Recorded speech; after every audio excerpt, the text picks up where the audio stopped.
Hai, Assalamualaikum warahmatullahi wabarakatuh. Materi selanjutnya adalah mengenai optimizations of functions of n variables. Dalam kasus ini masih first order condition dari bukunya Hoy chapter 12, section 12.1. Jangan lupa like, komen, dan subscribe ya. Materi selanjutnya adalah mengenai first order condition atau FOC. Langkah pertama biasanya kita diminta untuk mencari stationary value. Jadi berapa nilai ketika turunan pertamanya sama dengan 0 itu adalah posisi stationary value. Misalnya di persamaan pertama Y sama dengan 2x1 kuadrat plus x2 kuadrat, maka kita mencari turunan pertama terhadap x1-nya, kemudian sama dengan 0, kemudian ini maka x1 star itu adalah stationary value, nilai dari turunan pertama sama dengan 0. Kemudian ini juga x2, maka x2 starnya ini adalah nilai turunan pertama ketika turunan pertamanya sama dengan 0.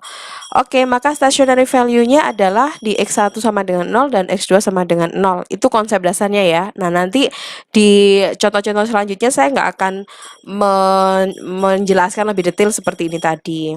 Untuk yang kedua, persamaannya seperti ini.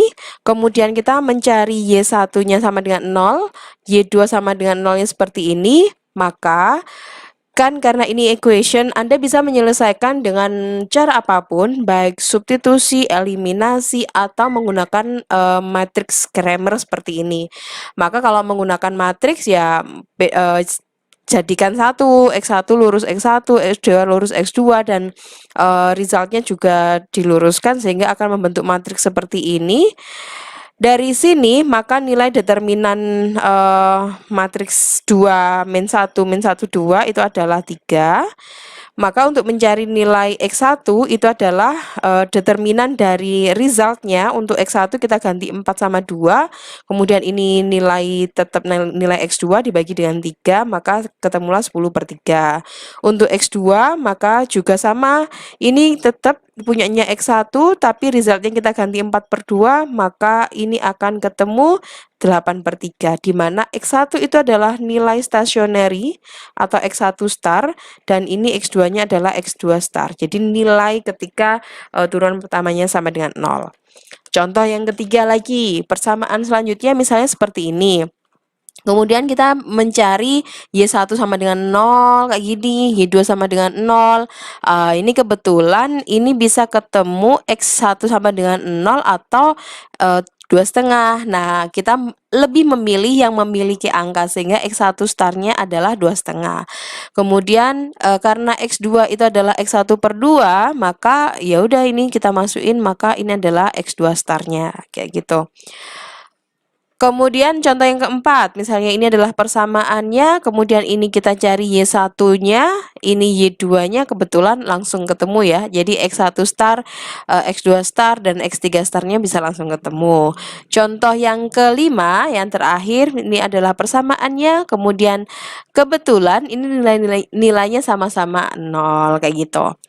Nah, ini salah satu contoh saya ambil multi produk monopoli saja, yang lain kurang lebih sama stepnya kayak gitu. Jadi menjelaskan bagaimana fungsi dari first order condition.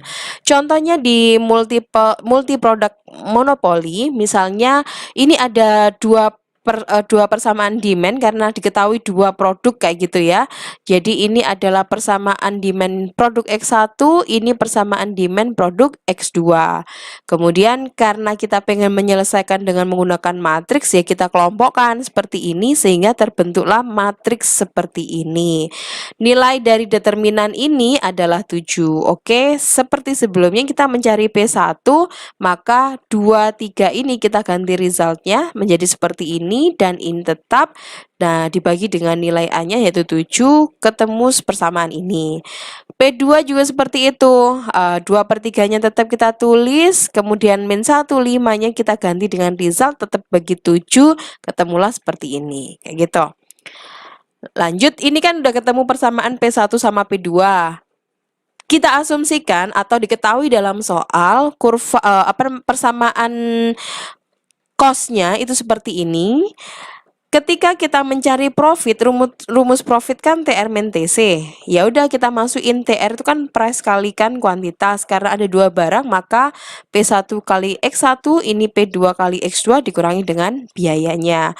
P1 kita masukkan persamaan ini, ya kan? Ini P1, P2 kita masukkan persamaan ini, maka menjadi panjang seperti ini. Lalu hasilnya seperti ini adalah persamaan profit.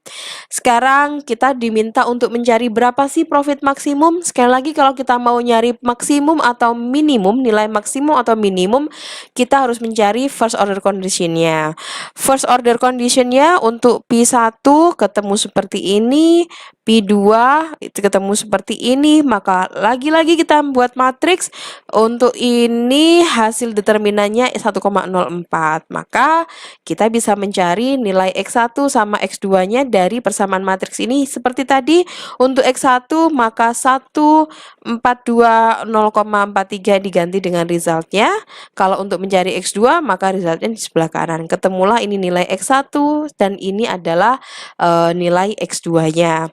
Ini adalah istilahnya itu kuantitas pada saat profit maksimum. Kita diminta mencari price-nya.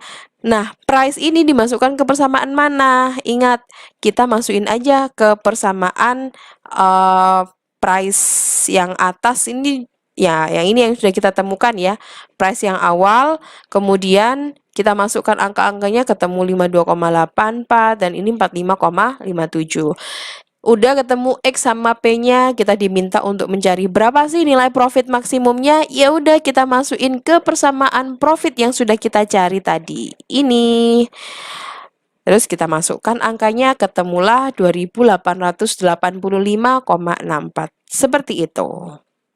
Oke, begitu materinya. Semoga bermanfaat. Jangan lupa subscribe dan belajar bersama teman-teman kalian. Dan share juga ke teman-teman kalian yang lain. Makasih. Assalamualaikum warahmatullahi wabarakatuh.